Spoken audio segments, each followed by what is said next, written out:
All right, everybody, welcome back to another episode of Colton Posey Fishing. If you're new here, make sure to drop down below, like, subscribe, hit that notification bell. That way, every time I post up a new video, you get alerted.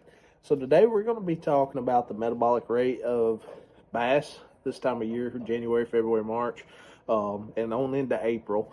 But how their metabolism and stuff slows down, and then we're also going to go over some baits that you can use to entice these fish to eat, even though their metabolic rate's down. So stay tuned. This is something you don't want to miss.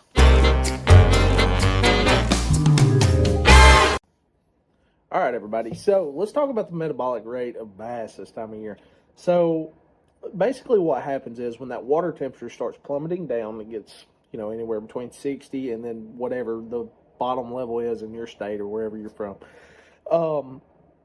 Basically what happens is the fish's metabolism slow way down, so they don't necessarily need to eat as much as they typically do during the summer, the spring, the fall. If you've watched my videos, during the spring, summer, and fall and stuff like that, we're using baits quickly. We're basically burning these baits and making them move erratically and stuff like that. This time of year, you flip that upside down and do something completely different. You want stuff most of the time with not a whole lot of action, very subtle movement, but you don't want those quick, tight, like when I was talking about using the jerk bait, like during the summer and stuff, where I'm working it really, really fast.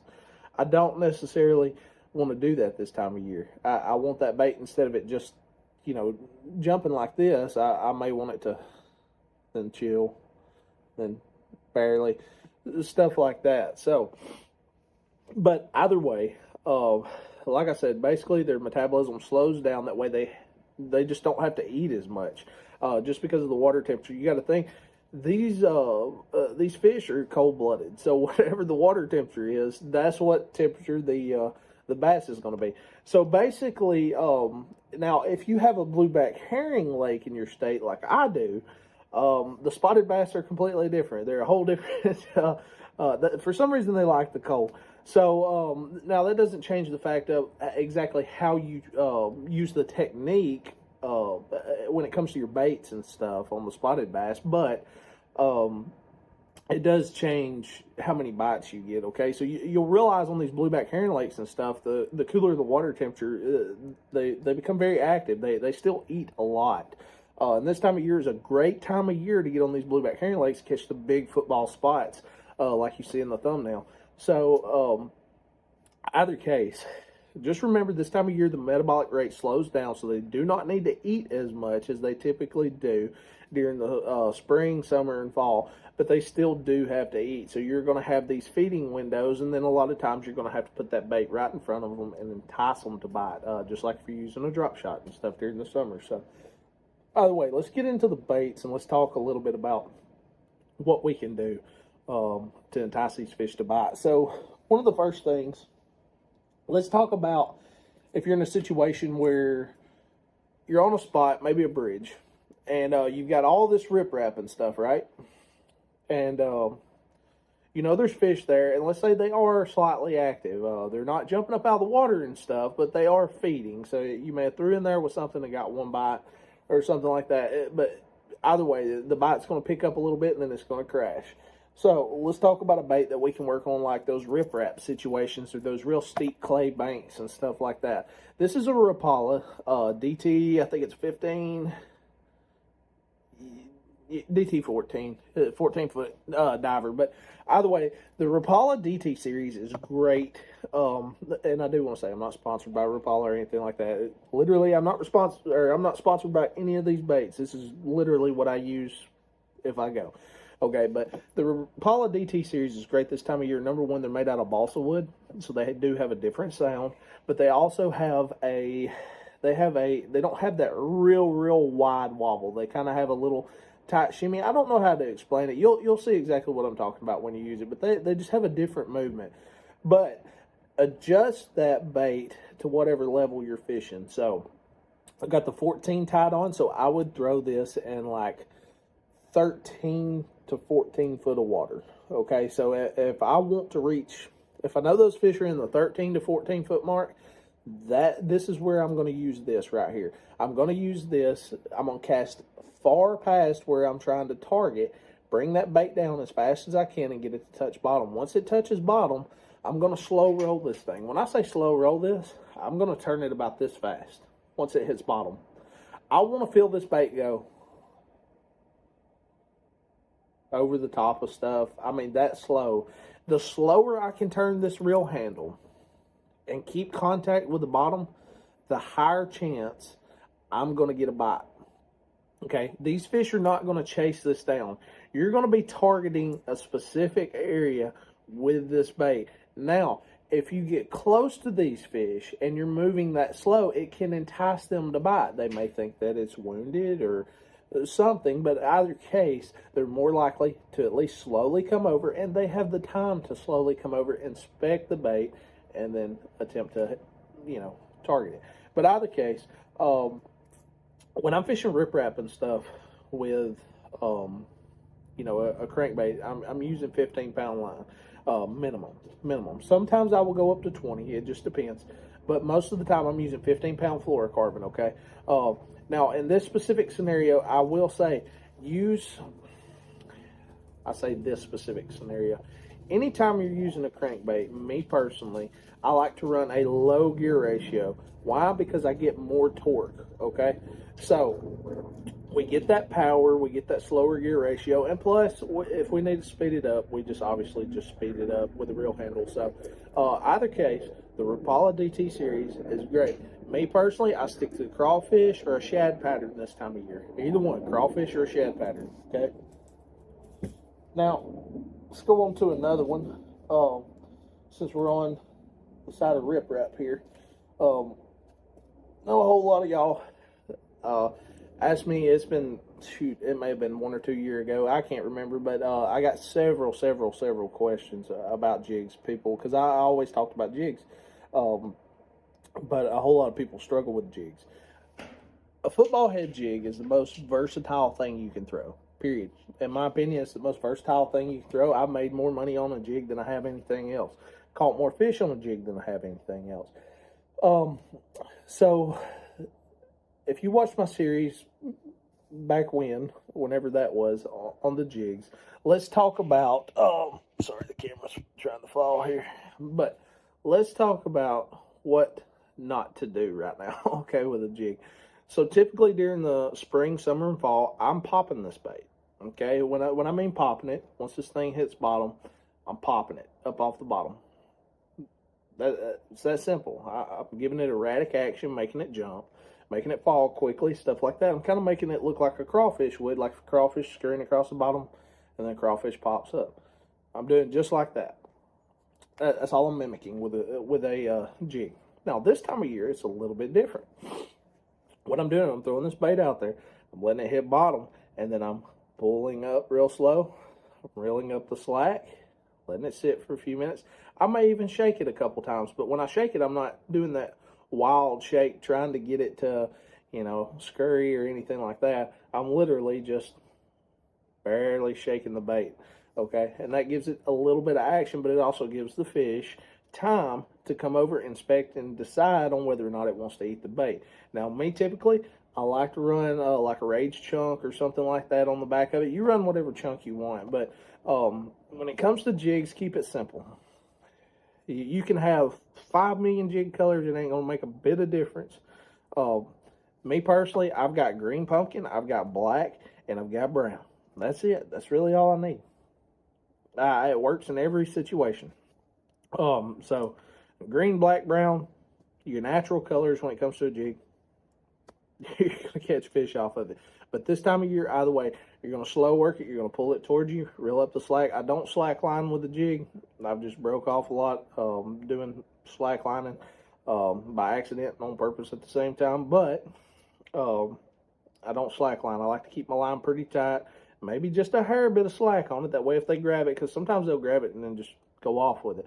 But if you got a little bit of slack, they can at least pull it tight for you, and then you can pull into them. Either way, you need to set the hook pretty hard with the jig just to make sure you get that hook. Now, that's one of the reasons that I do use G-Money jigs. They do have a little bit smaller gauge hook, so it penetrates a little bit easier, but at the same time, it is a smaller gauge hook, so sometimes it will bend. But G-Money jigs, that's the only jigs that I use specifically. Sometimes I'll throw on a War Eagle War Eagle, I forgot what it's called, ball head or something like that. But those are, I use them specifically for tight cover structures and stuff like that. But either way, let's get on to, well, I'm gonna go ahead and spill this one to you. I show it to y'all every time. I don't know why. I guess because it works so well. But Swimbait. Me specifically on the Swimbait. Rage swimmers. This time of year, rage swimmers, I'll feed it into your brain as many times as I got to. Run a rage swimmer. 3.75 rage swimmer, and then I think that's, I'll have to look. 3/16 ounce head, something like that. I'll have to look. But either way, rage swimmer. Why? The ribs on the rage swimmer are pointed forward. Okay? The ribs on the rage swimmer are pointed forward. You get more resistance, so you can slow that bait down. I can literally crawl that bait in whatever depth I want to. Or I can speed it up. But it's going to entice more bites in the fish this time of year, especially when you're moving super slow and that bait is just crawling past them. Okay, rage swimmer. Now, one thing I did forget to go over, let me backtrack a little bit. My setup when it comes to a jig, I want a slow gear ratio, but I don't go down to the 6:4 to 1. I typically run a 6:8 to 1. Okay, and then I've also got the as far as my line, 15 to 25 pound test. Okay, fluorocarbon. I run fluorocarbon. 15 to 25 pound test. You choose the situation that you're in. Here's the reason I say that. I don't want y'all getting so used to coming to my channel or whoever's channel and what are they running? I'm gonna run their exact setup. Don't do that crap. Don't run people's exact setup. Pay attention to why we're using our setups the way we're using our setups and implement it into whatever lake you're fishing or whatever you're doing, okay? Because your situation may be completely different. I may be flipping grass, so I need 25 pound test. You may be flipping, just a clay bank that ain't really got nothing on it. You need 15 pound test, okay? Little situations like that, pay attention. Pay attention to little stuff like that. Now, as far as my swim bait setup, 15 pound test, 6:8 to 1 gear ratio. I got the speed, I got good torque, I got enough to do whatever I need to do, okay? So, that's the reason I run the 15 pound test, fluorocarbon, on my swim bait setup. Now, let's get into a little bit more slower kind of pace for this time of year. So, we're going to be talking about kind of finesse fishing, I'm sorry. Shakey Head. Shakey Head's wonderful. I run 10 pound braided line to a 8 pound fluorocarbon leader. Okay, I do that for a specific reason. I have a hard time seeing, and that not the fluorescent, but the bright green braided line helps me a whole lot. Plus, it eliminates that twist you get from your spinning rods. I can't stand that crap. I get tired of fixing it, so the braided line helps. I was sketchy the first time that I changed it over to braided line. I was like, if the fish see this or whatever, they're not going to bite it, and so on and so forth. I haven't had a bit of issues. I don't feel like I've lost any more fish than I had if I would have just, left it all fluorocarbon or monofilament, whatever you may use. I don't see a difference, okay? It just helps me running braided to a fluorocarbon leader. If you haven't saw my video on how to tie from fluorocarbon to, or from braided line to fluorocarbon, go check it out. I'll probably link it down in the description or somewhere in the video. But either way, Shakey Head. Typically this time of year, I'm not going to be running this thing as far as letting it hit bottom, and I'm not going to sit there and shake it like crazy and make that worm do this, okay? What I'm doing is I'm crawling it just like I do the jig. I'm casting that bait out there. I'm pulling it, reeling up the slack. I may give it just a little bit of shake. But there's two types of baits that I like to run this time of year. One does have action. The Zooms, E3 edge worms, trick worms, whatever you want to call them. I run these. That's if I don't mind a little bit of action. If the fish are a little bit more active for whatever reason, that's the one I'm going to go with, okay? But now if I'm struggling to even get a bite at all, then I'm going to swap to like a Yum Dinger, okay? And there's two ways that I like to rig this Yum Dinger, and I'm going to show you the second way here in just a minute. But I'll rig that Yum Dinger on that Shakey Head, rig it the same way you do a trick worm, and then I'm pulling it. I'm pulling it across the bottom because that bait's just going to crawl just like that. Maybe it looks like a leech or something. I don't know. But either way, they like it. They enjoy it. But here's the thing. If I'm running the Shakey Head with a Yum Dinger, it's going to be a different Shakey Head. So just keep that in mind as far as trick worm on your regular shaky head. You just slow down the pace. Don't shake it as much. This one right here, the dinger, is going to be for when those fish, they just act like they don't want to bite. And that's when I'll swap over to this setup right here. 12-pound test. I'm running a high gear ratio with this. I don't have a whole lot of power with this one. But I forgot what the gear ratio is, but it's super fast. I can't remember. I think it's 8-1-1. Super fast gear ratio. If you're not used to running a high gear ratio with worms and stuff like that, don't use it. Keep your normal 6-4, 6-8 to 1, something like that you're used to, until you get used to running a high gear ratio by fishing in a pond or something, some way you're practicing it, okay, besides doing this.